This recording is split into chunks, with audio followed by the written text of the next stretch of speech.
Ini cerita Nabi ketika ketemu Nabi Adam. Fa idza nazara qibala yaminih dhahika, wa idza nazara qibala shimalih baka. Nabi Adam ketika melihat ke kanan tuh senyum-senyum, senang sekali. Tapi kalau kamu melihat ke kiri itu nangis. Lalu Rasulullah SAW tanya ke malaikat Jibril, itu siapa? Itu Adam. Dan yang kelompok di kanan itu ahli surga, maka beliau kalau melihat senang sekali, dan kalau yang di kiri itu ahli neraka, kalau beliau melihat itu susah sekali. Artinya apa? Betapa susahnya jadi Nabi Adam itu. Jadi kalau misalnya ada koruptor ketangkep gitu ya, yang nangkep ya cucunya, yang ditangkep juga cucunya. Kalau kita punya anak 10 itu, terus yang satu misalnya nyuri milik temannya, milik saudaranya itu, sing naboi ya anaknya, yang ditaboi juga anaknya. Kayak apa tersiksanya seorang Nabi Adam? Karena nggak punya pilihan, pasti dari sekian kasus dolim dan mazlum, yang mendolimi maupun yang didolimi itu pasti anak cucunya. Jadi betapa susahnya seorang Nabi Adam. Jadi termasuk kearifan kita sebagai manusia itu belajar dari takdir yang kita hadapi, yaitu keterbatasan kita sebagai manusia. Kita harus bisa ngelola kegagalan, terima kodok kodar. Makanya kata Mbah Mun, abahnya Gus Yasin itu sering cerita ke saya, iman itu paling dhuwur itu iman kodok kodar, khairihi wa syarrihi minallah. Kita harus punya kesiapan iman khairihi wa syarrihi minallah. Bahwa segala kebaikan, segala syar itu sudah digariskan oleh Allah Ta'ala. Kita bisa apa sebagai manusia? Jadi pertama Nabi Muhammad ketemu di as-sama'i dunya, langit paling dekat, itu ketemu Nabi Adam dengan kondisi seperti tadi. Kalau melihat ke kanan itu senyum, karena itu anak-anak beliau, turunan beliau yang ahli surga. Kalau melihat ke kiri itu nangis, karena itu cucu beliau yang ditakdir tidak jadi orang baik. Artinya kalau ada peristiwa sosial apa saja, yang satu zalim, yang satu mazlum, atau yang satu benar, yang satu salah, atau sama-sama benar tapi salah paham, itu semua adalah cucu Nabi Adam alaihi salam, dan itu membuat beliau kadang-kadang dohika, kadang-kadang senyum, kadang-kadang baka, kadang-kadang nangis. Jadi itu yang menjadikan tambahnya arifnya Rasulullah SAW. Saya teruskan, Qultu ya Jibril man hadha qal hadha Adam wa hadhil aswida an yamini wa an shimalih nasamu bani. Fa ahlul yamin ahlul jannah wal aswida allati an shimali ahlun nar. Fa idza nazara qibala yamini dhahika wa idza nazara qibala shimalihi baka. Itu seperti misalnya kita punya anak 5, yang satu sukses jadi profesor doktor atau jadi orang alim, yang satu sekolah saja agak naik, misalnya sudah agak naik, entekno dunya itu nghabiskan harta itu kan. Tapi barokahnya itu mungkin kita mau jadi sombong tidak jadi gitu, karena punya anak yang nggak sukses. Mungkin barokahnya punya anak yang sukses itu meredam keangkuhan kita, terus kita menjadi orang yang sopan dengan tetangga, dengan orang lain karena dipaksa punya hal-hal yang seperti itu. Jadi semua yang ditakdir Allah kalau kita ridho itu pasti baik. Karena ya kata yang ngarang kitab hikam itu, orang tawaduk itu kalau dinasehati pakai teks saja tidak cukup. Kalau punya utang itu tawaduk sendiri gitu. Guyonannya orang-orang kiai gitu. Ada orang sombong. Supaya ada sombong, kalau dia ketemu orang yang ngutangin itu pasti sopan sendiri. Jadi kalau dinasehati suruh sopan susah. Tapi kalau ketemu orang yang ngutangin atau ketemu orang yang dia butuh, pasti dengan sendirinya sopan sendiri. Atau ketemu orang yang menjadikan anaknya dapat pekerjaan, menjadikan keluarganya dapat job pekerjaan, pasti dia sopan sendiri karena utang jasa. Nah kalau kita pasti sopan sama orang yang ngutangi kita, yang menolong kita, apalagi dengan Allah Ta'ala yang semua yang kita pakai pasti dari Allah Ta'ala. Dengan demikian sudah keharusan kita sangat-sangat sopan pada Allah Ta'ala. Yang implementasinya dengan sujud dan dengan sholat, itu juga yang dibawa dari hasil Mi'raj. Ini saya baca teksnya ya, saya tadi jam 9 baca Bukhari di Kudus sama beberapa habaib, Alhamdulillah. Sekarang saya teruskan dengan Sahih Muslim. Termasuk kitab 6 yang paling dipakai ahli sunnah itu Al-Kutubus Sittah, yang paling pokok itu adalah Bukhari Muslim. Terus kemudian naik-naik terus ketemu Marartu bi Musa alaihi salam. Ini nabinya Bani Israel. Saya kemudian ketemu dengan Nabi Musa alaihi salam. Nabi Musa itu nabinya Bani Israel. Jadi orang Bani Israel itu bawaannya itu protes. Protes itu komplain. Ketika makomnya beliau dilewati Rasulullah SAW, kelas beliau sebagai nabi, beliau nangis. Ketika nangis ditanya, Ma yubkika, kenapa engkau nangis ya Musa? Terus ini saya baca supaya seperti teksnya. Kata Nabi Musa, Rabbi hadza ghulamun ba'astahu ba'di yadkhulu min ummatihi al-jannata aktsaru mimma yadkhulu min ummati. Ini lelaki atau nabi junior, nabi yang datangnya setelah saya, mestinya senior saya. Tapi nabi ini sukses, umatnya lebih banyak masuk surga ketimbang saya. Ini yang bikin saya nangis. Jadi pikirannya Nabi Musa kalau beliau senior, beliau lebih dulu ya umatnya lebih banyak masuk surga. Ternyata enggak, masih banyak umatnya Rasulullah Shallallahu Alaihi Wasallam. Dan ini gaya beliau yang suka protes itu berkah karena protesnya orang soleh. Saya ulang lagi, apa-apa kalau dilakukan orang soleh itu pasti barokah. Ketika Rasulullah dapat perintah 50 sholat, itu Nabi Ibrahim pertama yang dilewati karena di langit paling atas dibanding nabi-nabi yang lain. Itu Nabi Ibrahim diam karena beliau tidak punya tradisi protes. Semua nabi diam karena Allah memerintahkan pasti sudah bagus lah, sudah diukur kekuatan hambanya. Tapi ketika Nabi Musa, beliau orang pertama komplain. Dapat apa kamu ya Muhammad? Dapat 100 sholat, dapat 50 sholat. Apa komentar Nabi Musa? Umat saya lebih gagah-gagah, lebih keren-keren. Pernah saya uji itu tidak ada yang mampu, apalagi umat kamu. Maka kamu mintalah keringanan. Fas'alhu takhfif, kamu harus minta keringanan. Masyhur itu riwayat itu. Kemudian Nabi minta keringanan sama Allah dipotong hanya 5. 5 masih 45, dipotong lagi 5 masih 40 sampai 9 kali pemotongan. Akhirnya jadi 5 sholat. Itu satu menjadi pelajaran bahwa hubungan dengan Allah Ta'ala itu tidak perlu malu karena Allah itu suka kalau dimintain. Mestinya kan dipotong 5 minta lagi sungkan, dipotong lagi 5 minta lagi sungkan, tapi ternyata berkali-kali. Bahkan ketika sudah 5 itu Nabi Musa masih bilang, ya Muhammad minta lagi keringanan. Jadi kalau itu dikabulkan itu jadi tidak ada sholat itu kalau 5 masih minta. Nah, sampai Rasulullah itu tanya ke Jibril, ya Jibril bagaimana dengan gaya komplainnya Nabi Musa? Hiddah itu sering komplain. Jawabnya malaikat Jibril, ya roh hiddata, Allah tahu betul tentang komplainnya Musa dan Allah senang. Ya karena bawaan beliau begitu. Ini penting saya utarakan bahwa dalam Islam itu orang yang lemah lembut, yang samahah, Allahun halim kayak Nabi Ibrahim itu juga Allah suka. Yang suka komplain tapi demi hak, bukan demi konflik. Saya ulang lagi, demi hak bukan demi konflik, juga Allah suka. Itu kita menjadi dapat sholat yang hanya 5 itu barokahnya komplainnya Nabi Musa karena kita yang lemah ini diukur dengan umat beliau yang kuat, ternyata umat beliau tidak kuat.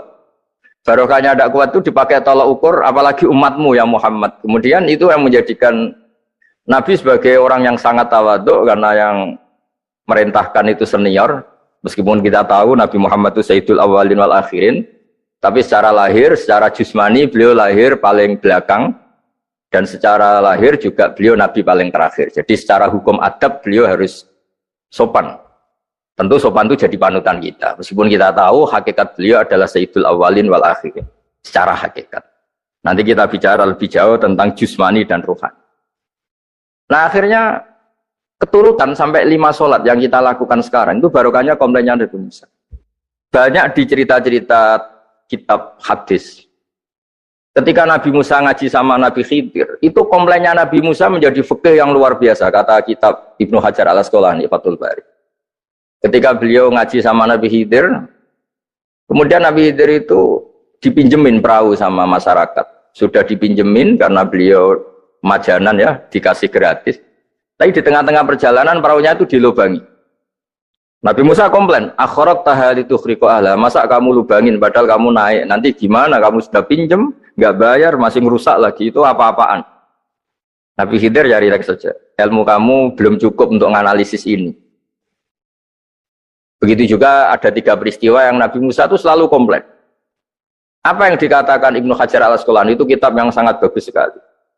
Justru dengan protes itu Nabi Musa punya kelas di atas Nabi Khidir karena orang nggak boleh sukut alal mungkar karena secara fikih orang itu tidak boleh mendiamkan suatu yang buruk. Kita tahu dalam aturan fikih di antara kewajiban kita adalah ingkarul mungkar, mengingkari suatu yang memang harus diingkari. Ya meskipun tentu tidak dengan sikap destruktif yang merusak dan apa, tapi yang nggak baik tentu kita ingkari. Perilaku Nabi Khidir yang melubangi perahu yang tidak miliknya, padahal yang punya perahu sudah menonton itu perilaku yang nggak baik. Sehingga Nabi Musa protes. Justru protesnya Nabi Musa ini menjadikan beliau selalu di kelas fikih terbaik, yaitu ingkarul mungkar, mengingkari barang yang harus diingkari. Tapi tentu Nabi Khidir juga agak salah, karena beliau punya perhitungan, di depan nanti itu ada begal-begal, ada kekuatan yang enggak baik, yang selalu akan membegal perahu-perahu yang kondisinya sempurna. Nabi Khidir punya perhitungan, kalau ibarat mobil ini spionnya kok enggak dipecah, enggak diambil, itu termasuk mobil bagus, pasti digarong. Tapi gara-gara spionnya dipecah dulu sama Nabi Khidir, terus depannya dilumuri apa supaya agak menarik, ini selamat. Jadi perhitungannya Nabi Khidir, wa kana wara'ahum maliku ya'khudhu kulla safinatin ghusba. Di beberapa tafsir diartikan safinah ay sholihah, karena di depannya nanti akan ketemu orang-orang yang dolim, yang selalu ngambil perahu-perahu yang bagus. Caranya gimana supaya perahu itu gak diambil? Ya karena mereka hanya ngambil yang bagus, ya dirusak dulu supaya gak bagus. Kalau ya nggak bagus nanti lolos dari garong tadi, dari pengambilan secara dolim tadi. Jadi Nabi Khidir nggak salah karena ada visi seperti itu. Nabi Musa protes juga nggak salah karena memang tugasnya fikih itu ingkarul mungkar, mengingkari barang yang memang nggak benar. Nah, di sini seperti yang dikatakan Gus Yassin, kita harus bisa ngelola perbedaan, ngelola beda sudut pandang dan sebagainya. Sehingga kita selalu dapat nikmat Allah Ta'ala.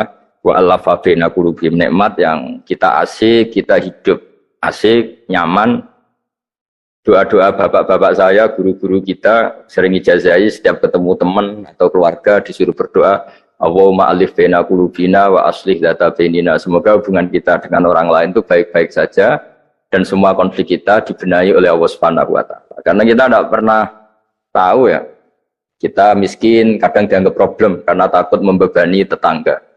Tapi kita kaya juga kadang dianggap problem karena orang lain takut kalah dengan kita. Kita tidak pernah tahu cara pandang orang lain.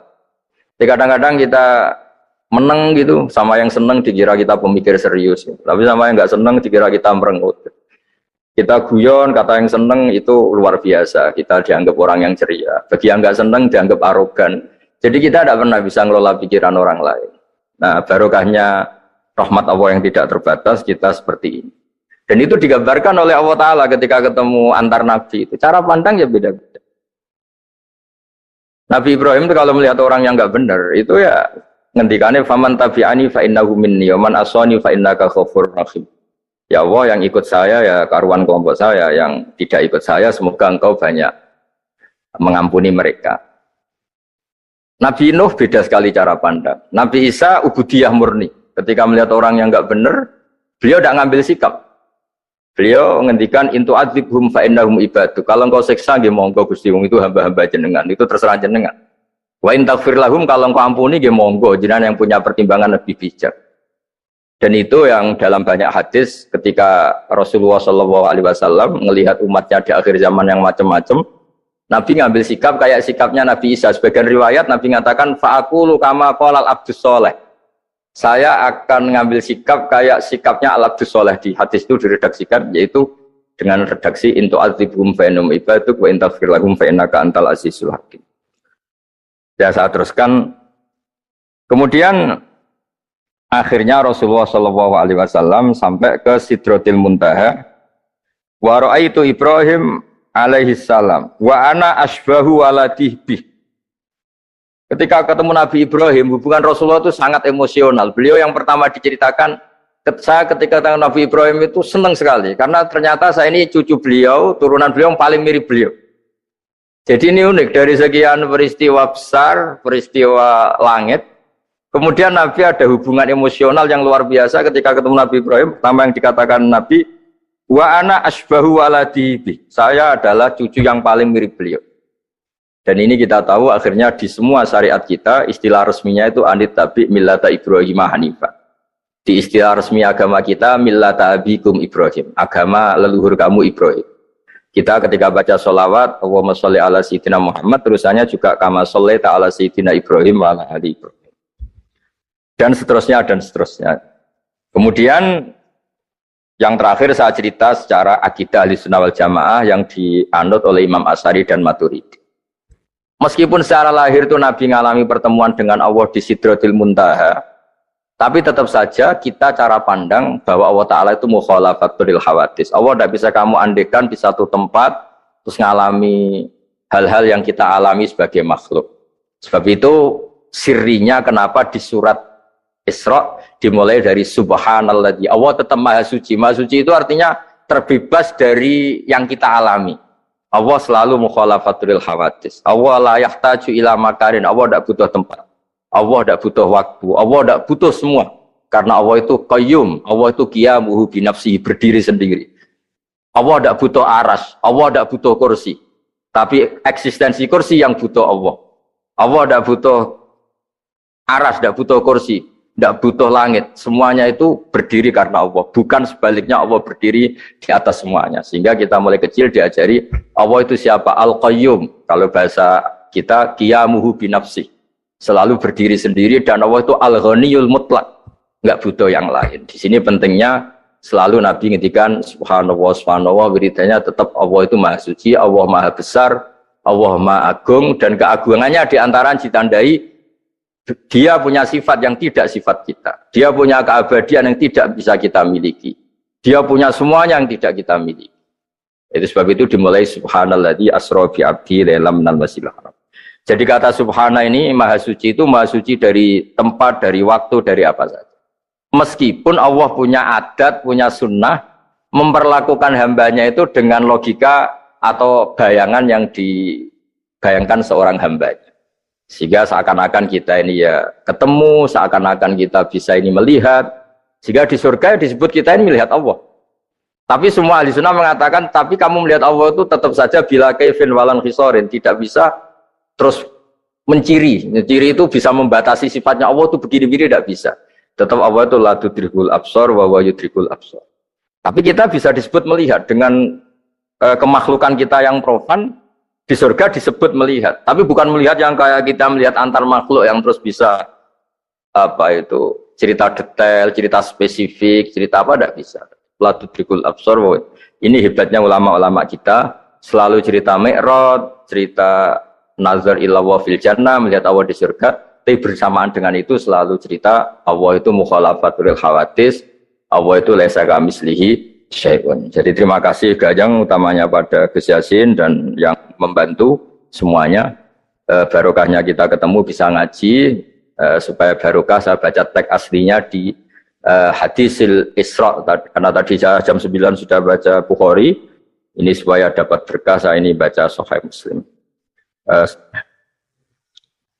Begini ya, saya tak cerita karena saya baca kitab itu banyak sekali. Ini bukan dalam konteks sombong atau takabur, boten. Saya cerita baca kitab banyak itu supaya sampean tahu bahwa pikiran saya ini mamlu, dipenuhi dengan pikiran-pikiran ulama dulu karena saya sering baca. Jadi tidak pikiran saya sendiri. Khusyuk itu maknanya takut. Ya takut itu ya maknanya takut. Takut itu ya kelas-kelasan. Misalnya saya dipanggil bapak saya, "Bahak sini." Sekedar datang ke tempat itu meskipun nggak niat nurut, saya ulang lagi, sekedar datang ke tempat beliau manggil saya meskipun nggak niat nurut, itu sudah satu poin tertentu.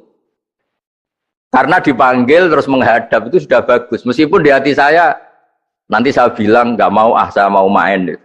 Tapi itu sudah poin tersendiri. Karena bandingannya akbala dalam bahasa Arab itu adbaro. Adbaro itu dari kata dubur, dubur itu membelakangi. Daripada misalnya dipanggil Bahak sini, malah lari, menjauh, membelakangi. Kalau dalam bahasa Arab, adbaro. Adbaro itu menjadikan duburnya di belakangnya. Makanya bandingannya akbala itu menghadap dengan muka. Kalau adbaro, orang di belakangi pakai duburnya. Makanya dalam bahasa Arab disebut adbaro. Nah, sehingga terburuk dari seorang hamba itu adbaro. Dipanggil ndak moro, dipanggil ndak menuju yang dipanggil, malah menjauh. Nah menjauh ini dalam bahasa Arab itu kadang dibahasakan tawalla. Tawalla itu mengu itu menghindari, atau adbaro, membelakang.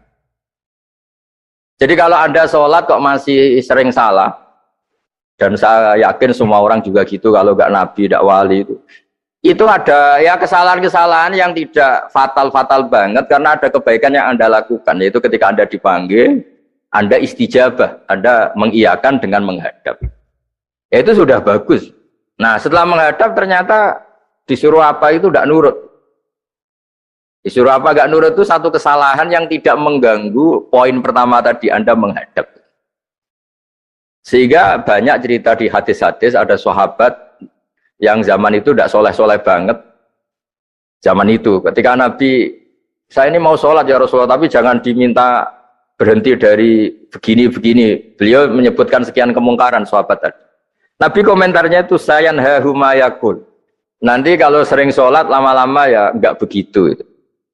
Nah ini kelirunya kita sebagai manusia. Lama-lama juga baik, itu kita kira itu terus harus sekarang gitu loh. Nah itu keliru, harus sekarang itu keliru. Bisa saja kita ini setiap sholat pasti sudah ditulis Allah, nanti itu mati baik. Delalah nanti habis asar sebelum kita maksiat sudah mati, habis sisa sebelum kita maksiat lagi sudah mati. Jadi barokahnya sholat itu ada waktu yang potensi ya, potensi sholat itu akhir kenangan kita, sholat itu identitas kita, sholat itu status kita. Nah, karena kita sholat itu pakai niat, niat itu komitmen. Sementara kalau Anda maksiat itu tidak pakai niat karena zallah. Zallah itu ya ada niat maksiat, tahu-tahu mungkin di bis ketemu orang cantik, terus agak jelalatan. Tapi kan tidak niat. Tapi kalau sampai sholat kan datang ke masjid, bayangkan diimami ini, nanti kamu takbir, nanti kamu baca ini, baca ini. Jadi benar-benar komitmen. Itu status kita. Kata Said Zabidi disebut mautinuhu wa haqiqatuh. Baiknya umat Islam itu kalau taat itu mautinu, itu alamat resminya, itu statusnya, kata Said Zabidi. Tapi kalau dia maksiat itu zallah itu kepleset. Jadi tidak pernah jadi status kita. Semoga semua maksiat kita ini tidak status, tapi zallah. Tapi ketika taat itu status, hakikat kita. Maka fal'ubudiyah ya haqiqatuh wa mautinuhu wa dhatuh. Ini kata Said Abdul Az-Zabidi, pengarang Ithaf. Orang Islam itu orang yang ketika ibadah itu identitasnya. Betul, ketika ibadah itu Allahu Akbar, dia berharap rahmatnya Allah, gini-gini. Nah ketika salah, dia zallah. Dia ngantor ya ada niat korupsi, dia ingin memenai negara ini, dia nyai juga agak ingin macam-macam. Ya tapi karena manusia terus ada zallah. Nah semoga semua kesalahan kita ini zallah itu ya cara Jawa kepleset, tidak mental, dan semua kebaikan kita ini mental, yaitu kebaikan yang jadi tempat kita, identitas kita, haqiqatuh wa mautinuh wa dzat. Tapi jangan pernah berpikir kalau apa artinya sholat kalau kita masih melakukan kemungkaran, itu salah besar. Sholat itu wajib, dengan Anda sholat itu sudah mengurangi kemungkaran Anda, karena Anda tidak melawan ketentuan Allah Ta'ala. Kayak kita orang Indonesia, meskipun kita koruptor, mau jadi KTP Indonesia sudah bagus, kita mau jadi warga Indonesia, meskipun setelah itu kita korupsi dan salah, tapi lumayan jadi mau jadi warga apa? Indonesia. Orang mau sholat artinya dia menstatuskan diri sebagai hamba Allah. Teken kontrak, kalau saya ini hambamu ya Allah, anta robbi, iya karena butuh, iya karena nasta'in. Soal salah ya salah aja yang sama, kita tetap warga Indonesia meskipun kita salah, meskipun kita koruptor, meskipun kita salah, tetap aja warga Indonesia yang berhak mendapat jatah makan meskipun di penjara, meskipun apa. Sama, kita ini hamba Allah yang mengakui kalau Allah itu Tuhan, kita hamba. Dan barokahnya pengakuan itu insya Allah di cerita-cerita syafaat, kalau kita dosa atau apa, insya Allah dapat syafaatnya Rasulullah SAW, karena kita tidak pernah lari dari status kehambaan. Jadi yang harus dipegang, makanya status kehambaan ini nggak boleh hilang. Kita harus sering bilang Robbi, Robbi, Tuhanku yang merawat aku, yang memberi aku. Dengan demikian kita menjaga status kehambaan kita. Dan status hamba ini yang menjadikan orang layak masuk surga, yaitu fadkhuli fi ibadi, kamu harus resmi menjadi hambaku, baru ada perintah wadkhuli jannati. Kalau menjadi hamba aja nggak mau, kita punya keangkuhan, punya keinginan yang mulu-mulu, sehingga seakan-akan kita ini Tuhan, nah itu tidak menghamba. Kita harus fadkhuli fi ibadi, baru wadkhuli jannati. Saya kira demikian, semoga ini manfaat. Banyak cerita niku riyen Kiai Khalil mengambil mantu Kiai Bisri niku nggih nyaur utang kalian Mbah Topo. Mergi sering dirumat secara finansial. Rias mbake ndongane iku tenanan supaya anake Kiai Mustofa niku pinter, anake Mbah Topo niku pinter, terus dados Kiai Bisri. Niku nak diambil kesimpulan niku Kiai ndonga tenanan niku nak dirumat tenanan. Nak di rumah terapati tenanan itu dongane ya kudune rapati tenanan. Niku wonten sing crita niku mbah bodoni napa mboten niku riyen niku ngantos Mbah Khalil prai jamaah. Mergo makmume iku sing ngutangi. Dadi wedi nak ketemu makmume. Suwe-suwe diebrokno terus wani dadi imam malih. Terus dalam keadaan ngoten niku ndonga ra tenanan mboten mungkin. Singkat cerita terus Kiai Bisri dados tiyang alim, Kiai Misbah dados tiyang alim. Terus fan ingkang ditekuni niku nahwu. Wau leres sing didawaken Kiai Said angsal gelar Sibawahi zamani. Pancen riyen kula piyambak sering didhawuhi Mbah Mun nggih sering istifadah teng terjemahan Alfiyaipun Ki Bisri riyen teng sarang nak belajar Ibnu Aqil di antara referensi itu tulisannya Ki Bisri mbek Ki Misbah. Sing sedanten niku barokahe didikanipun Ki Khalil Harun. Kula piyambak zuriyah saking Mbah Dimyati. Mbah Dimyati riyen teng sarang keceluke putra angkate Ki Umar Harun. Mergi wau Kiai Umar mboten gadah putra. Kula cerita silsilah sing radi serius. Dados niki waliane Gus Zofur wau mun rileks niki kula sing cerita serius. Riyen syaraté wong alim niku sinau riyen, sinau badhe niku diskusi kalian sing sak level. Badhe niku nembe ngaji. Sehingga nak ngaji ku kantun nyocokno niki kangge santri-santri Radhatul Thalibin. Dados kisah hal sebelum ngaji Mbah Zubair niku sinau riyen. Misalnya piyambake macane tajibu, mengke kiyaine maca tajibus sholatu. Mengke diskusi terus ngaos Mbah Zubair. Angger macane wis kembar terus berarti aku wis pinter. Karena yang memutuskan rofa nasab itu tidak kiainya tapi dia. Dados kantun nyemak. Ki bengi tak waca rofa kok kiaiku rofa, berarti ilmuku wis padha. Aku maca nasab kok kiaiku nasab berarti padha. Aku maca jer kiaiku jer wis padha. Nah santri sani kan boten ngaji boten persiapan. Teko ngaji mbek takok halaman. Niku mun santri innalillahi wa inna ilaihi rajiun niku enggak bisa diharapkan. Dados kula riyen niku GR alim niku nggih alasan perkara ini sinau riyen. Dadi agar Mbah Mun maca kok mun kembarane 90% apa 80% nggih mun setengah ngalim. Kok nak salah kok sampai 90% ya goblok banget. Sakniki mboten santri sinau iku mboten persiapan ngaji takok halaman tok endi. Mau menyenggai sholawat. Sallallahu Muhammad sholli alaihi. Mboten mikir wong kiai ini maca Allahumma sholli ala Muhammad malah ngongkon kiai ini sholli alaihi itu nak diterjemahkan Allahumma sholli ala Muhammad terus dekne ngomong sholli alaihi nggih monggo jenengan maca sholawat. Wong sholli nu fil amar.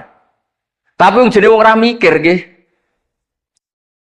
Terus niku ruwet. Terus niki kula cerita sing serius kersane jenengan pirsa bilih sing mintera wong ra bakat pinter niku nggih kangelan tenan. Riyen bapak kula nggih nak definisi wali nu ngoten kula nggih insyaallah pun mlebu lah. Mergi kula niku nggih mintera tiyang kathah. Tiang-tiang sing ra bakat pinter teng Gunung Kidul niku kula kathah sing kula dadekno kiai niku. Tapi mboten pinter banget pokoknya memenuhi kualifikasi lah. Mergi ceritane niku nggih sederhana. Riyen niku Mbah Khalil niku nak mulang nahwu tenanan. Mergi sesuatu itu jadi mudah. Mulane cerita sing beredar nang Lirboyo niku Ja'a Zaidun, Zaid datang. Niku wonten santri pelengahan delok lawang. Gurune ngamuk. Kamu orang mana? Orang Bekasi. Kenapa pelengahan? Ya katanya Ja'a Zaidun ra'aitu Zaidan. Habis Pak Guru bohong. Katanya Zaid datang melihat Zaid ternyata orangnya enggak ada. Contohnya menja'a Zaidun ra'aitu Zaidan. Tapi barokahnya itu terus sesuatu itu menjadi mudah. Lah ini sing dawuhe Mbah Mun wae sing didawakan Gus Zofur kula jek eling dawuhe Mbah Mun gelem ra gelem Allah kudu gawe wong alim kok wong Jawa. Mergo wis kadung dawuh Islam iku kafatal linnas untuk semuanya. Fasibawayh Farisiun. Imam Sibawayh itu orang Persia. Imam Ghazali juga Tus itu Persia. Banyak orang alim dari Irak. Irak itu Babylon, itu tidak Arab. Karena Islam ini kafatal linnas. Makanya gelem ra gelem guyonane Mbah Mun niku Allah kudu gawe wong-wong koyok Warijo, koyok Kirun kudu dadi wong alim. Guling-gilingan nak Islam tidak milik orang Arab saja tapi kafatal linnas. Niku nak cara Mbah Mun. Dadi empun dadi janjine pangeran. Mulane sing mondok Arab nggih monggo, sing mondok pundi mawon nggih monggo, tapi Kiai Jawa tetep ndek jatah alim. Mergo niku empun kuota. Empun kuota. Terus riyen Mbah Fadl sing diceritakno Gus Zofur niku tiyang alim mboten mondok teng putih-putih teng Jawa. Mbah Sahal riyen alime nggih mondoke di antarane teng Sarang. Mergo mun jatah. Islam iki dawuh Mbah Mun kafatal linnas. Mulane Allah kudu gawe wong alim-alim sing wong Persia, wong Jawa, wong Cina. Imam Sibawayh ini buatan tiang Arab. Mulane piyambake ra difrustasi ada debat mbek wong Arab. Masyhur yen ada ahli nahwi sing tiang Arab, namine Kisai. Piyambake Sibawayh tiang Persia. Niku didu kalian seorang raja di depan umum kan maca qad kuntu azunnu annal aqrab asyaddulas atan minaz zambur faidan huwa hiya atau faidan huwa iya. Jari Imam Sibawayh rofa. Jari Imam Kiswai oleh rofa oleh nasab. Terus akhirnya dalam perdebatan niku antuma ro'isa baldatikuma, kamu ini ketua dua negara Anda karena Anda yang terbaik. Lalu famanil hakim, terus keputusan ini di tangan siapa? Kamu orang terbaik di negara kamu semua. Terus tiang-tiang bilang hadil Arab. Ya orang Arab semua ini kita konsensus polling. Semua orang Arab bila Imam Kisai. Karena orang Arab biasa ngendikan iyaha atau hiya. Akhirnya Imam Sibawayh itu frustasi. Mergo dipermalukan di depan umum. Kila karena dalika sababa wafatih, sababa mautih. Bahwa peristiwa itu yang menjadikan Imam Sibawayh kabundut. Kok dipermalukan di depan umum. Imam Sibawayh keyakinannya tetap bersikeras. Setelah idza fujaiyah itu rofa. Karena beliau ikut fusha saja. Fa idza hiya hayatun tas'a. Fa idza hiya bayda'ul linadhirin. Semuanya itu rofa. Beliau enggak bisa nerima konsep nasab. Tapi Imam Sibawayh yang ngalami dipermalukan itu jadi barokah yang sak dunya. Yaitu karena dia orang Persia, belajar nahwu harus yang fusha saja. Barokahnya itu orang-orang non-Arab itu bisa belajar nahwu. Karena enggak perlu latihan min aina ji'ta diwaca minin jid, fi aina batuka diwaca fan batnuk. Cara sampean latihan Arab nakal tambah goblok. Mergo terus ribet. Orang Arab itu kalau ana wong Jawa mangan sak piring kok wis wareg itu tak kok fi aina batnuka iku fan batnuk. Kan tambah pusing. Nek mriki kan boten. Fi aina batnuka. Min aina jita. Sehingga ora perlu mikir minen jit. Dados dawe Mbah Mun barokah fusha iku terus nahwu itu bisa digeneralisir. Akhirnya terus pilihannya alfiyah. Kila di antara sing beto alfiyah pertama niku Ki Khalil Bangkalan. Mergi teng silsilah wau sing dirawaken Kiai Said di antara gurunipun Mbah Khalil Harun Kiai Khalil Bangkalan. Kula piyambak menyaksikan dalam manaqibnya Syekhona Khalil, beliau ngaji sama Said Zaini Tahlan. Said Zaini Tahlan gurune Said Abi Bakar Sato yang ngarang I'anatut Thalibin. Terus kalau misalnya saya pakai sanad Mbah Maimun, Mbah Mun, Mbah Zubair, Mbah Fakih Mas Kumambang, Kiai Mahfud Termas, Said Abi Bakar Sato, Said Zaini Tahlan. Kalau pakai Mbah Mun, Mbah Karim atau Mbah Manap, Syekhona Khalil, ini langsung dugi Sayyid Zaini Tahlan. Jadi a'la sanadan kalau pakai jalur Mbah Mun, Mbah Karim, Syekhona Khalil langsung Sayyid Zaini Tahlan. Sama kalau pakai sanad keluarga sini misalnya Mbah Khalil Harun langsung ke Syekhona Khalil langsung dugi Sayyid Zaini Tahlan. Nah silsilah keulamaan ini penting karena dulu iki cerita mawon. Sing ora bakat ngalim di ngalimno, tetep dadi kiai. Sing wis bakat alim di makrifatno. Termasuk makrifate Said Zabidi niku sing nyekseni tiyang Jawa. Ya niku Mbak Abdul Mannan. Terus riyen cerita-cerita tentang legenda silsilah Kiai Jawa niku, Mbah Hasan Besari niku keluarga kerajaan pun ndek dhuwit, nggih pun ngertos dunia internasional.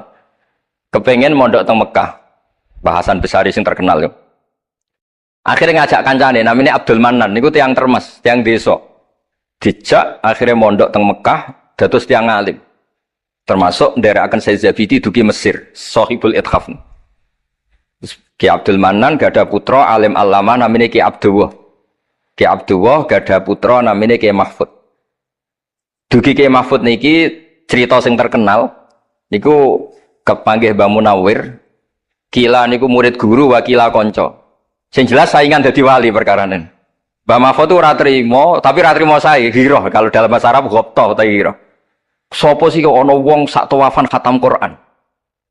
Dados niku kok tambahi Gus Uli nek dadi wali ku sak tawafan khatam Quran. Mboten maca ithaf dalu-dalu seneng Gus penggane rokokan dalu-dalu maca kitab malah seneng. Kon melekan. Niku akhirnya kepanggih. Kepanggih terus kila niku Kiai Mahfud pesen Muhammad ini kan betul teng Indonesia. Mulane Gus Muhammad akhirnya dadi Kiai Quran. Di pondokno teng Termas bareng-bareng Bali Maksum, Gus Habib. Niku sedanten terus ngaji Badim Yati Termas. Kalau nate diceritani Mbah Mus mriki meledake muridnya Mbah Khalil Harun di antara sebabnya niku Mbah Demyati termas wafat. Terus sebagian santri-santri ageng nu do ngaos teng kasingan teng Mbah Khalil Harun. Walhasil terus Gus Muhammad itu dados ngapal Quran alim. Terus dipek mantu tiyang sugih namanya Kaji Taslim. Terus akhirnya urip teng Betengan. Gada putra Ki Harir samangke wonten Gus Muhammad. Dadi Muhammad bin Harir bin Muhammad bin Mahfud bin Abdullah bin Abdul Manan. Niku pun dugi Shahibul Ithafus Sadat Al-Muttaqin. Saraipun kitab napa? Ikhya. Niku nak ngarang. Niki cerita niku nak ngarang jan luar biasa. Kitab 14 juz. Niku kabeh berilmu, boten dipenuhi cerita-cerita yang boten penting. Semuanya berkualitas. Yang paling saya kenang dari, dan ini sekaligus kalau terakhir muludan nih. Yang paling saya kenang dari statement beliau, dari ngendikan beliau itu begini. Wan Nabiyyu sallallahu alaihi wasallam wa in jalla qadru muhtajun ila rahmatihi ta'ala wa fadli. Dan cara pikiran beliau itu, umat ini setelah Nabi Isa. Penggemar Nabi Isa itu salah dalam mendudukkan Nabi Isa. Berlebihan sampai mengatakan Isa ibnu Wah. Yang benci juga berlebihan sampai mengatakan Isa itu waladuz zina, yaitu orang-orang Yahudi. Tapi kata Said Zabidi, hadil ummah maksumatun min dzalika kullih. Umat ini akan diselamatkan, pecinta Rasulullah Shallallahu Alaihi Wasallam itu akan diselamatkan dari dosa atau kesalahan-kesalahan orang Nasrani melihat Isa. Barokahnya apa? Barokahnya sholawat. Yaitu umat ini wiridan Allahumma sholli ala Sayyidina Muhammad. Allahumma itu pemberi, Muhammad apapun jalla qadruh penerima. Sehingga kita baca sholawat itu sekaligus menunjukkan mahabbah kita ke Rasulullah Shallallahu Alaihi Wasallam bahwa beliau makhluk terbaik, manusia terbaik yang paling layak dapat askas sholawat, askat takhiyat dari Allah Taala. Tapi tetap saja Allah ini pemberi, Rasulullah ini penerima. Sehingga umat ini tidak akan mendudukkan Rasulullah setingkat Allah. Yaitu yang disebut burdah da'mat ta'atun nasara fi nabihimi wahkum bima syi'ta madhan fihi wahtakimi. Pokoknya silahkan memuja Nabi Muhammad setinggi langit asal da'mat ta'atun nasara. Tinggalkan kesalahan yang dilakukan orang Nasrani. Nah itu kata Said Zabidi, cukup kowe maca sholawat. Karena dengan baca sholawat berarti Allahumma sholli ala Muhammad, Allah pemberi, Nabi apapun agungnya penerima. Jadi sampean nyebut Allah, yaitu Jalla Jalaluh, menyebut akrobu habaibi akrobu asfiyahi. Nah itu ini cerita. Jadi kita ini dididik orang-orang spesial. Saya dididik Mbah Mun, dididik Bapak, dididik guru-guru yang lain. Beliau dididik Mbah Zubair di antara gurunya Mbah Karim, Mbah Fakih. Mbah Fakih dididik Mbah Mahfud dididik Ki Abdullah dididik Ki Abdul Manan. Ki Abdul Manan ini dididik yang ngarang kitab Ithafus Sadatil Muttaqin. Terus di situ diterangkan sanad beliau sampai ila Rasulillah Shallallahu Alaihi Wasallam. Maka dengan seperti ini baca sholawat itu kualitasnya luar biasa. Ini bukan sekedar sholawat. Mari kadang-kadang kita ini kan wong Jawa, kayak piye, maca sholawat sakmene duwe akeh, maca sholawat sakmene naik pangkat. Ini yang terus cara kula niku apa diberantas iku lumayan gak maro Gunung Kawi. Tapi disetujoni kok kabeh kok dikompensasi materi. Jadi ribet jadi kejauhan. Kalau mereka tidak punya sarana tawassul, engkau moro Gunung Kawi itu ya kedusan. Tapi maca sholawat ben dadi bupati, engkau nara mandi nang nyalahno sholawat. Jadi kejauhan ya bingung. Nah sampean ra bingung berarti rong kiai, jadi gampang. Tapi apapun itu, dawe Said Zabidi wa Rasul wa Muhammad wa injalla qadruh muhtajun ila rahmatihi ta'ala wa fadli. Itu mutiara yang luar biasa. Engkang kula dawa matur malih, nak ngelem Kanjeng Nabi ku ngelem kaya ulama. Nggih wau kados Said Zabidi. Wong trimo redaksi sing kita baca keseharian, tapi beliau bisa memahami bahwa hadhihi sholawat, sighatus sholawat. Itu sighat sing nyelametkan hadil ummah ila yaumil kiamah. Cinta kita pada Rasulullah terselamatkan karena kita baca sholawat. Tauhid kita terselamatkan karena Allah al-mu'ti, Rasulullah al-mu'ta.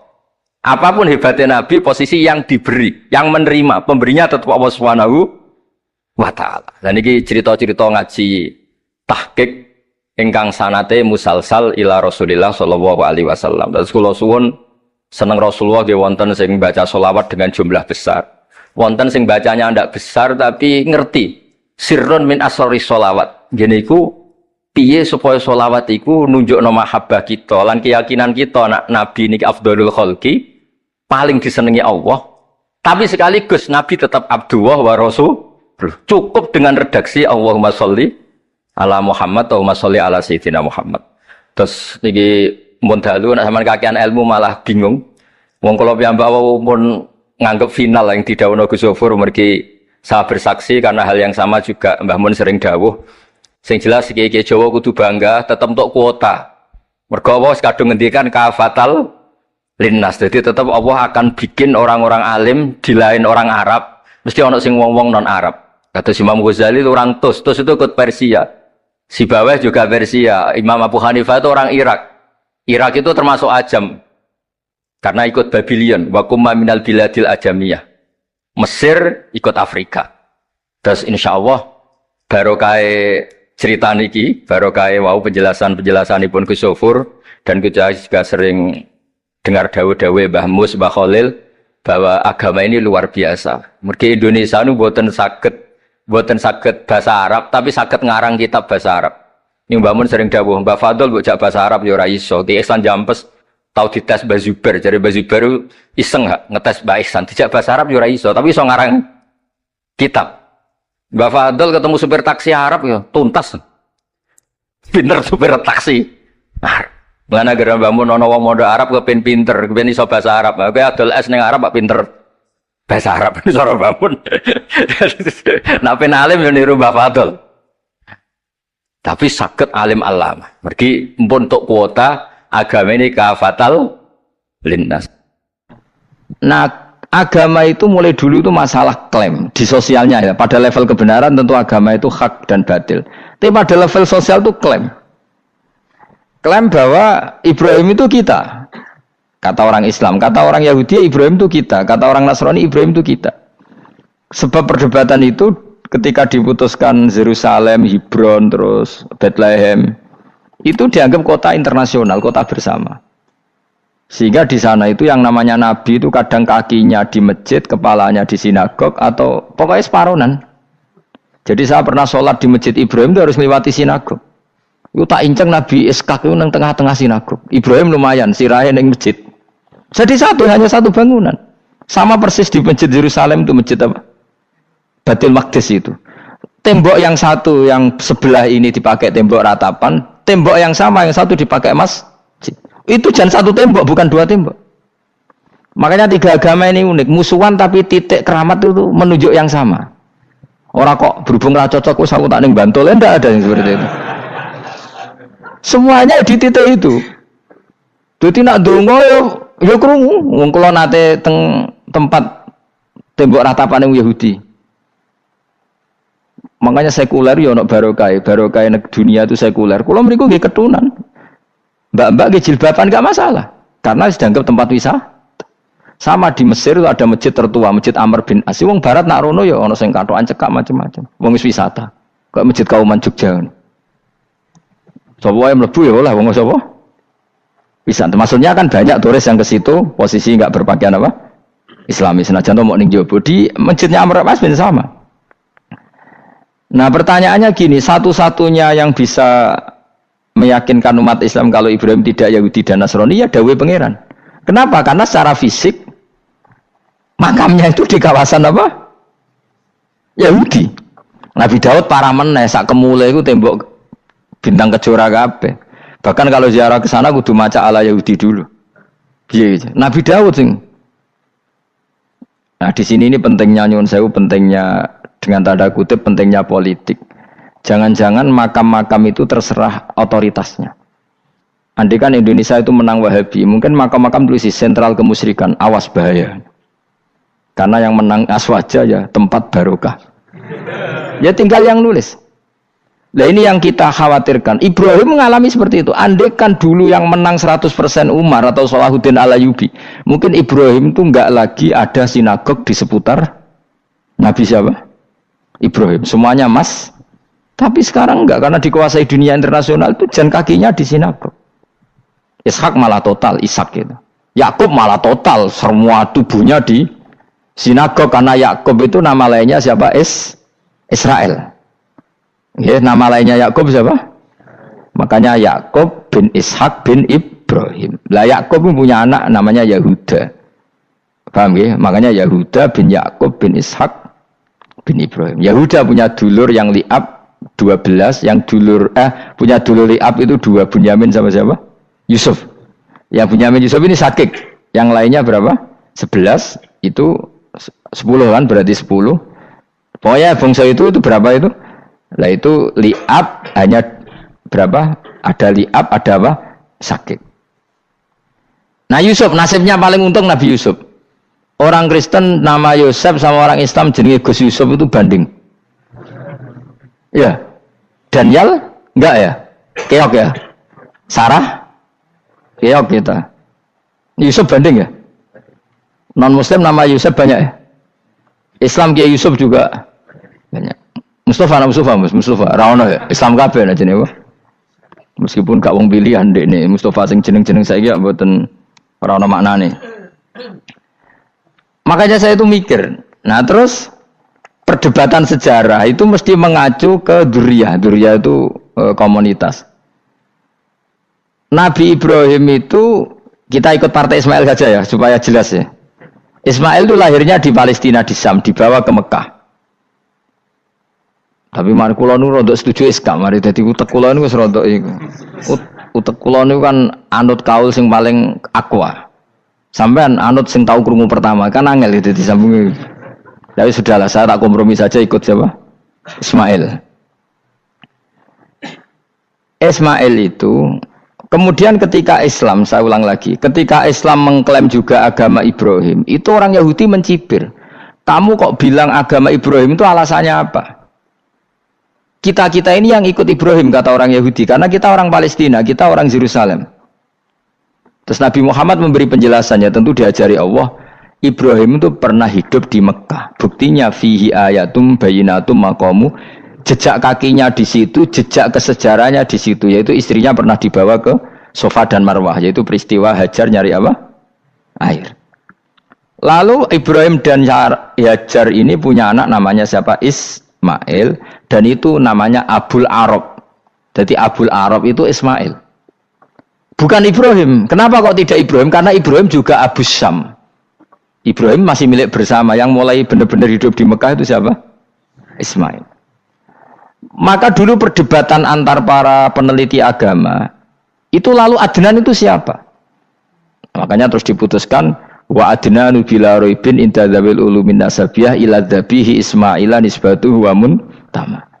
Lalu pertanyaannya, orang Yahudi yang di Palestina tetap mengklaim kalau mereka turunan siapa? Ibrahim, dan menduga Ibrahim adalah Yahudi. Islam darani Ibrahim Islam. Ya sudah seperti itu tuh nasib agama akan begitu terus ila yaumil qiyamah.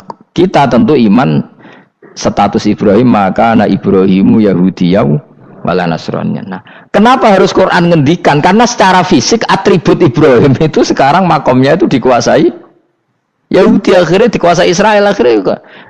Jadi gampangannya ini loh. Umpama Nabi Ibrahim di makom ning Indonesia terus dikemuli ayat kursi kan aman. Paham tuh kita? Angel temen terang kowe iku. Mesti diarani Islam. Lah tapi di makom ning Israel dikemuli bintang kejora. Paham ya?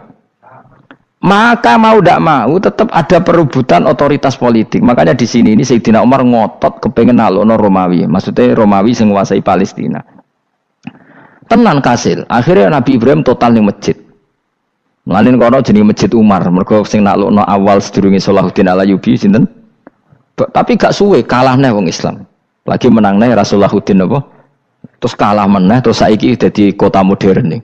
Dikelola secara internasional dianggap kota tiga nopo agama. Ya wis. Lah kita wis ngimani Quran wae ora usah ndelok bukti fisik. Mergo nak bukti fisik iku beberapa nabi makome ning Israel sing status notabene niku Yahudi. Lalu Yahudi itu apa? Awas kena anut aku. Wis akeh pinter lah sementara anut aku. Karena ini sekali salah itu fatal. Yahudi itu siapa? Yahudi itu nama agama, apa nama marga, apa nama sekte. Terus orang tuh gak tahu mikir meneh, dikira Yahudi itu nama agama, apa nama sekte. Isra roh Gus ra tau mikir, ya wis ora roh enak dadi Yahudi iku jeneng wong iku Yahuda bin Yakub bin Ishak bin Ibrahim. Lalu nama ini ya tetap tauhid. Tapi pertanyaannya, apapun tauhid kamu tetap akan disalahpahami oleh penulis sejarah.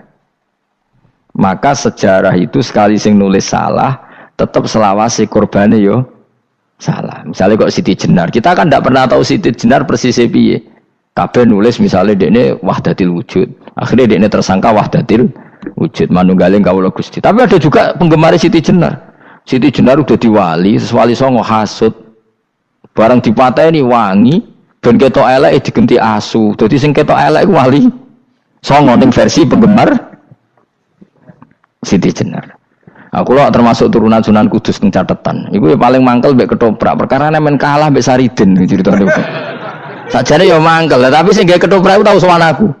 Tak takoki lho kowe gawe ketoprak ngono piye iki mergawe Gus ora ono hubungane bener apa salah ya. Bar sih. Ini gue cerita Saridin kali Sunan Kudus aman kalah. Berarti ini buyutku cah ketok ya luweh kondang. Ya sudah seperti itu. Nah, khawatir kita kalau kita sudah ada hafal Quran, ada hafal hadis, nanti orang nulis sejarah itu seenak-enaknya. Makanya senyum sewu kados orang yang tidak ahli sunnah kan gawe film gambarannya Umar nyiksa Sayyidah Fatimah. Akhirnya ada orang yang benci siapa? Umar. Tentu kita nggak percaya itu. Kita lebih percaya kalau Umar sangat menghormati Sayyidah siapa? Fatimah, Sayyidah Aisyah dan sebagainya. Nah, makanya hati-hati baca sejarah itu di sini. Karena ya sudah seperti itu. Dulu kita kerepotan kan memasukkan Kahar Mudzakkir jadi pahlawan apa? Nasional karena ada yang cerita ini dulu pernah ikut apa itu dan macam-macam. Kita sering kesulitan melacak sejarah. Oke lah kalau bayangkan kalau itu sejarah Nabi. Agama satu bilang Ibrahim Yahudi, agama satu bilang apa? Nasrani. Tapi Allah itu maha kuasa. Orang itu kalau salah mesti keterucute iku elek. Kowe mesti ra roh, agak ulama gak roh. Ketika Nabi debat mbek Yahudi, debat mbek Nasrani itu debatnya iku lucu. Kanjeng Nabi ditanya, "Mat, kamu agamanya ikut siapa?" "Saya pengikut Ibrahim." Lah wong Yahudi yo padahal pinter-pintere wong Yahudi wis kadung bakat cerdas. Tapi musuh-musuh pangeran tetap kalah. Jawabnya Yahudi ngene, "Wah, berarti kamu harus hormat saya Muhammad." "Kenapa?" "Kamu ikut siapa agama kamu?" "Ibrahim." "Kan anit tabi millata Ibrahimah Hanifah millata abikum Ibrahim." "Berarti kamu harus hormat saya Muhammad." "Kenapa?" "Karena panutan kamu Ibrahim itu saja pengikut Nasrani." Sing jarung Yahudi orang Ibrahim pengikut Yahudi. Nabi oleh sewenang iku pol. Mergo ketok gobloke. Dadi kadang wong pinter ketok gobloke. Nabi oleh guyu ngene lha ya kok aneh wong Yahuda bin Yakub bin Ishak bin Ibrahim. Dadi padha karo muni Pak Karno pengagum Puan Maharani. Kira-kira gitu cara bahasa Indonesia itu. Utawa kowe mending ngene lah. Mbah Nur Salim penggemar Hasan Hasan anak kula. Utawa kowe muni Mbah Zubair penggemar Gus Yofur kan boten mungkin. Utawa Mbah Hasyim penggemar Mbak Yeni. Jadi mereka itu ketucut ngene, Ibrahim itu Yahudi. Padahal sing jenenge Yahudi iku putune Nabi Ibrahim ko Yahuda bin Yakub bin Ishak bin Ibrahim. Mulane terus Quran turun. Quran turun oleh gojlok ngene. Ha antum haula'i hajastum fi ma lakum bi ilm falimatu hajuna fi ma laysa lakum bi ilm. Ini perdebatan sudah tidak fair. Muhammad berdebat secara ilmiah karena dia junior ngaku pengikut Ibrahim. Tapi kamu Yahudi Nasrani pendapat kamu itu abal-abal. Masa Ibrahim pengikut Musa? Padahal Musa dan Ibrahim dulu Ibrahim. Masa Ibrahim pengikut Yahuda? Padahal Yahuda itu cucunya Ibrahim. Makanya Quran gojloke wa ma unzilatit Tauratu wal Injilu illa mim ba'di. Ya ahlal kitab lima tuhajuna fi Ibrahim wa ma unzilatit Tauratu wal Injilu illa mim ba'di afala taqilun. Jadi ini penting ya, penting dalam sejarah. Tapi santri-santri yang seneng ngaji ini ku ora roh sejarah. Pokoke ngaji mlebu swarga paham ra apa ya itu. Kok ruwet banget ngadepi wong ngaji. Saya itu tidak setuju seperti itu. Oke lah, kau mlebu swarga lah sepek-pekan. Tapi mbok yo paham. Tapi ra paham lah sementing mlebu swarga lah iku masalah kowe. Ora tahu kepikiran li'ilai kalimatillah. Aku lho cara kon mlebu swarga mbek kon paham Quran, milih paham Quran sik. Lagi mlebu swarga. Tapi kok nek ra sida mlebu ora mungkin paham Quran bu neraka. Kowe ku aneh-aneh. Maksudnya ku keton regani pangeran lah mlebu swarga iku keren lho mergo paham Quran. Ora kok koyo kowe sementing mlebu ora paham lah. Karena ini sudah jadi menjadi perdebatan internasional. Saya itu berkali-kali ikut penelitian, makanya lah lucunya nasab itu sah. Mereka yang Yahudi kalau ditanya man huwal Yahud, huwa Ishak, huwa Yahuda bin Yakub bin Ishak bin Ibrahim. Terus diomong no Ibrahim pengikut Yahudi itu padha karo tadi kayak kita bilang misalnya Mbak Munawir pengikut Gus Najib. Kan nggak mungkin Pak Karno pengikut Puan Marani atau Gus Mbah Hasyim pengikut Mbak Yeni. Atau Mbak Nur Salim, bapak saya pengikut Hasan anak saya, kan aneh. Sehingga pangeran oleh gojlek gitu. Ha antum haula'i hajastum fi malakum bi ilm. Mereka ini sudah siap berdebat secara ilmiah. Falimatu hajuna fi ma laysa lakum bi ilm. Tapi saiki pecintane Kanjeng Nabi ku rata-rata iku ora pinter. Penting selawatan berjanji buwanter. Nak diarani bid'ah ngamuk wis ngono terus kegiatan. Lah sing darani bid'ah padha dene wong selawatan iku tareh kok di. Kadang-kadang yo bingung. Wis sama dibak berjanji cara mbok terjemah ra ngarah darani bid'ah. Lah bid'ah ning ndi wong walam matam min hamlihi syahrani ala masyuril aqwalil marwiyatu fiya bil madinati Abu Abdullah ketika Nabi kandungannya umur 2 bulan bapaknya mati. Terus itu kan tareh. Gara-gara diwaca bahasa Arab terus koyo mantra. Lah akhirnya diarani bid'ah. Sing maca padha ora paham, akhire Allah, ya Allah. As padha dene aku repot pisan. Pusing aku mikir berarti. Ayo kowe ngono ta ora kelakuanmu aja. Sing biyen ana mau tulis bahasa Indonesia, kok terus ketara gak. Wulida maktunan biadil inaya makuhlan terus ya sudah ya biasa aja tareh. Ya kan tareh terus ketika Said Abdullah kenapa meninggal di Abwa? Wa kana qad dijtaza bi akhwali bani adim nat taifatin nat jariyah fama kasafihim sahron saqiman yu'anu nasukmahu wa syakwa. Kenapa Abdullah meninggalnya di Abwa? Abwa itu kawasan Yasrib karena Abdullah sedang menjenguk keluarga besar dari ibunya. Keluarga besar dari ibunya, istrinya Abdul Muthalib itu orang Yasrib. Nah pas di sana di Bani Najjar sakit, terus kapun, terus bid'ah ning ndi wong iku sejarah. Tapi mbok waca bahasa Arab, kowe maca koyo historis Allah terus ngono wae.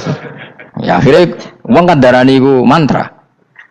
Mana aku nak takoki wong iku bener ndi, saya padha ora bener ya bener. Terus bener sapa sing ngalim? Wis Gus tak mau ngalim bener. Ya nek ngono padha benere wae.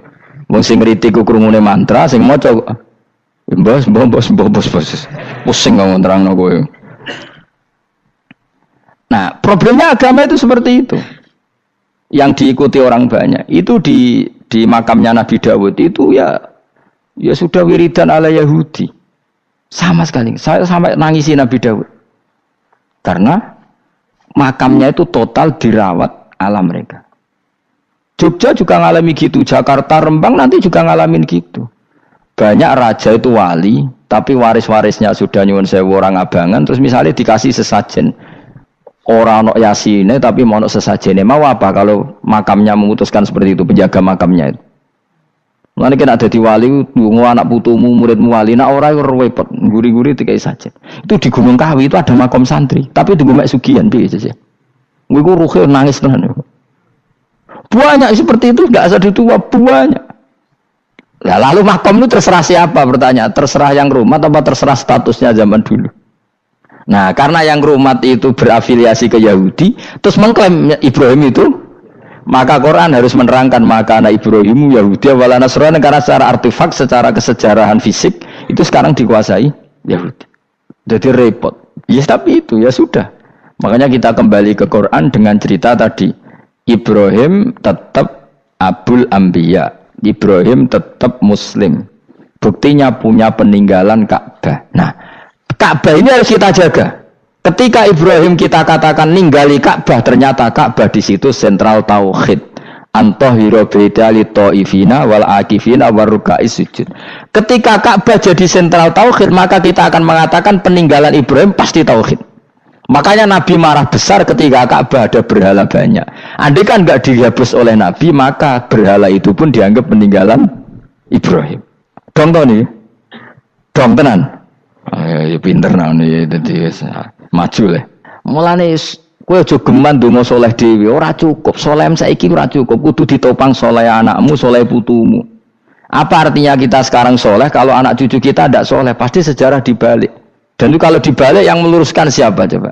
Ya coba yang bisa menjawab siapa coba? Misalnya Soban terus ya sudah ditulis kacau lah kacau. Saya tidak bisa bayangkan. Makanya Nabi Isa, Quran menjelaskan Nabi Isa sebanyak itu. Karena sudah dikira oleh orang yang salah kalau Isa itu anak Tuhan. Sampai Quran jelaskan Isa itu begini. Soal tidak punya bapak, saya ini Tuhan kata Allah. Gawe tanpa bapak mbok wae iso ya iku Adam, kok gawe tanpa bapak kowe geger terus aku mbok anggap bapak iku piye jare pikir. Sampai seperti itu. Karena wis kadung darane keliru. Dadi mau ndak mau Quran kudu nerangno. Ibrahim juga gitu. Wis kadung diaku kubu sebelah nak dekne iku Yahudi. Nasrani yo ngakoni. Akhirnya Nabi debat terbuka. Lah debat itu nek kaku ati kudu adu pasut. Lah repote umat Nabi sing ra keramat wis akeh yo repot. Masyhur ada orang Nasrani, orang Yahudi. Ya sudah Muhammad, kalau kita debat ilmiah oke, Anda menang dalam debat ilmiah. Tapi kita buktikan bahwa kita ini agama samawi. Kita debat pakai langit, sing kalah kena laknat, sing kalah kena azab. Cara Madura sumpah pocong.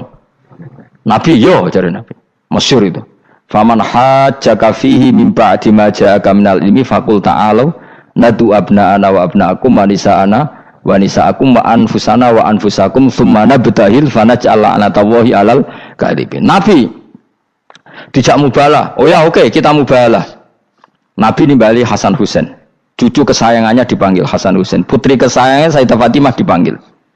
Terus jari ke Kanjeng Nabi, saya berani adu pasut, taruhannya saya, anak cucu saya. Wong Nasrani mikir, wih, adu pasut anaknya dijak, putune dijak, mesti bener deh. Mergo wonge paling kuatir nak anake mati, putrine mati. Ora ana cerita bojo ning bab iku. Wah, bojo ora melok aku ora ro. Mulane kula termasuk kiai sing jarang lunga mbek bojo. Bojo iku sakjane sering ora tau mlebu. Tapi kiai-kiai haji ya mbek bojo, umrah mbek bojo. Kula niku ya rada iskal.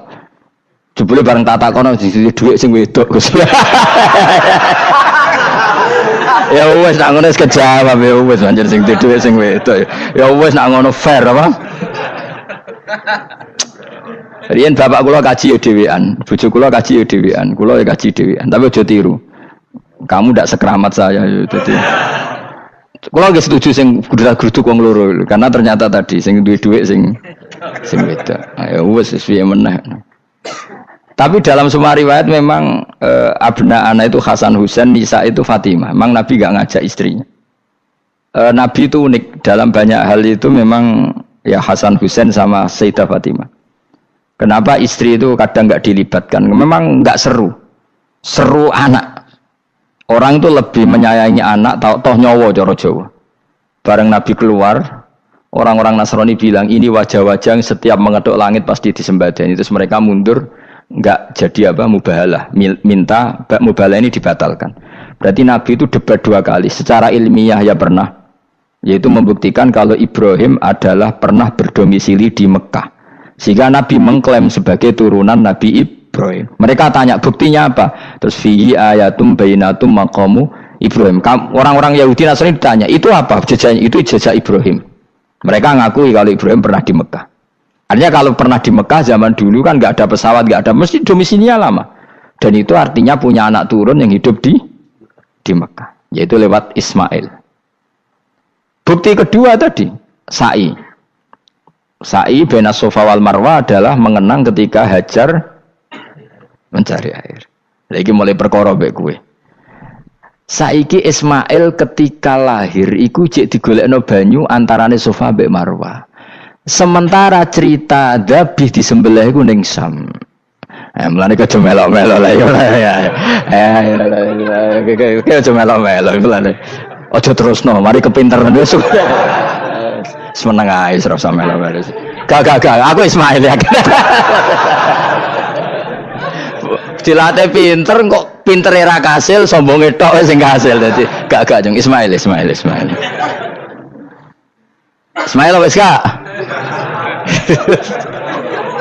Ketona nerangno gitu. Tapi ilmiah.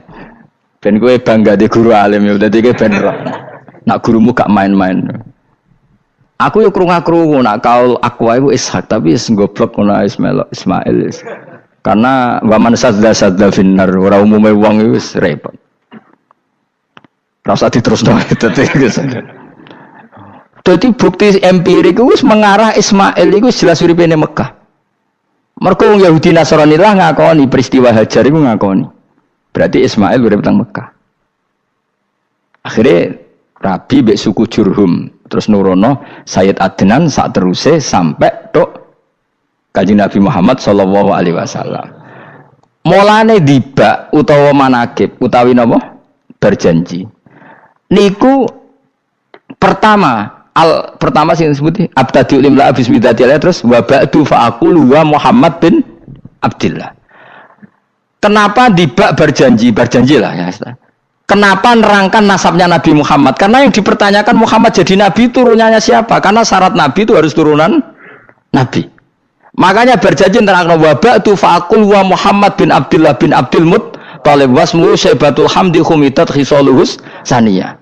Dan masih terbukti di Ka'bah itu ada pintu namanya pintu Babu Bani Syaibah, yaitu nama lain dari mbahnya Kanjeng Nabi. Terus diterusnya sampai wa'adnanu bila raibin intadzabil ulumin nasabiyah ila dzabihi Ismail. Iku partaimu. Mergo berjanjilah darani dzabihu Ismail. Alhamdulillah jadi terus kowe menang. Kenapa? Ya itu tadi sakjane mbok diterjemah yang ngene ketahuilah bahwa Muhammad punya bapak Abdullah punya bapak Abdul Muthalib punya bapak Hashim nama lainnya ini bin Abdi Manaf sampai Adnan. Ketika diterjemah itu jadi mantra apa jadi buku sejarah? Nambah waca Arab terus kira paham? Mantra. Mulane sing ngarapno ya bener pancen suarane suara mantra. Sing ngalalo ya bener karena itu sudah apa? Sejarah. Lah khilaf seperti ini sudahlah kita abaikan saja, kita suka damai, tidak suka konflik. Biasalah seperti itu. Tapi yang jelas perdebatan antar para nabi itu seperti itu. Akhirnya Nabi Muhammad ngurusno itu. Bukti Ismail itu pernah hidup di Mekah, adalah lahirnya di sini, pernah mengalami peristiwa ini. Dan sisa-sisa Ibrahim ada fihi ayatum bayinatum maqamu Ibrahim, yaitu batu yang pernah diinjak Nabi Ibrahim. Nah kenapa itu mesti Ibrahim? Karena nak wong biasa gak mungkin nginjek batu kok sampai bekas. Jajal kowe nginjek nganti bolak-balik. Itu mukjizat, wong batu diinjek kok bekas. Terus Ka'bah sebagai pewaris Ibrahim ditulisi kalimat-kalimat tauhid sehingga kepastian Ibrahim itu bapak tauhid. Makanya Nabi Riso ketika bidirnya Ka'bah ada banyak berhala, nanti dikira berhala ini syariatnya Nabi Ibrahim. Makanya lah ketika berhala banyak, Nabi gak mau madhep Ka'bah. Nanti dikira nyembah berhala. Maka sama Allah dialihkan disuruh madhep Baitul Maqdis. Ketika berhala dihilangkan, Nabi baru disuruh madhep Ka'bah. Jadi perdebatan ini atau ilmiah ini harus kita kaji, kita pahami. Karena kata Allah, ha antum haula ihajastum fi malakum bi ilm falimatu hajuna fi ma laysa lakum bi ilm. Nah, iswani debat kudu datane data ilmiah. Sementara mereka darani Ibrahim pengikut Yahudi, padahal Yahudi iku putune Nabi Ibrahim, yaitu Yahuda bin Yakub bin Ishak bin Ibrahim. Mestinya kan bahasanya Yahuda pengikut Ibrahim, aja diwali Ibrahim pengikut. Lah Nabi benar ketika takoi Muhammad kamu ikut siapa? Saya ikut Ibrahim. Kan normal kan? Kalau junior ikut, mereka enggak. Ibrahim pengikut Yahuda, ya mau berkaro Pak Karno pengikut Puan Maharani, Mbah Hashim pengikut Mbak Yeni, kan kacau kan? Lah itu terus Allah ngejlok tadi, Muhammad kekasihku wis debat secara ilmiah, tapi kamu tidak ilmiah. Makanya lima tuhajuna fi Ibrahim wa ma unzilatit Taurat wal Injilu illa mim Ba'di. Kok Ibrahim mbok arani Yahudi piye? Wong penanggalan Yahudi misalnya dimulai kok Taurat. Taurat Musa. Musa itu generasine sakwise Ibrahim. Tapi Ibrahim mbok arani pengikut Musa. Dong ya. Jadi itu masalah-masalah. Tapi ayat-ayat ngono iku ora populer. Kowe seneng ayat populer ya poligami fankihu ma tobalakum. Kowe iku sing ora alim lah wabal. Mergo di kepentingan apa? Poligami. Mbak wong sing seneng ramat, senengane dalil wa mattaqila Allahu makhraja. Tekan dadi wali kepingine untuk duit yang enggak terduga. Udah diuteke ku duit. Padahal syarat saya wali ku ora pati seneng duit. Lah kowe kepen dadi wali ben oleh duit. Jadi kenapa menjadi wali ben wa yarzuqu min haitsu la yahtasib. Dadi uteke wis elek. Dadi institusi wali wae duit. Jadi nak aku wali para pangeran rezeki teko min haitsu. Mulane kira bakal dadi wali, ngerutek cek ngono ora bakal dadi. Ayo saiki Ismail besar. Ismail.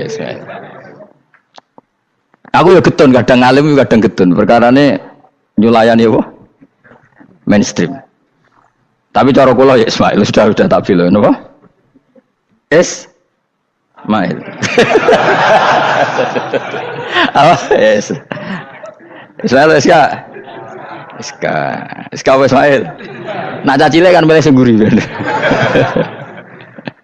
Yang jelas bahwa Ismail atau Ishak kaulani ono pendapat loro. Ya sudah, pokoknya arah Ismail ya Iska. Tapi kabeh kitab iku pancen setuju Iska, tapi wis ben kok. Aku kadang ya aduh matane wong tenan. Ya sudah pokoknya kaulani apa? Ada dua pendapat yaitu Ismail atau Ishak atau malah kita alime to kowe. Ada dua pendapat. Oh. Jadi kesane macane kitab akeh ngono. Gak ngerti mau hasil ngaji ke bengi.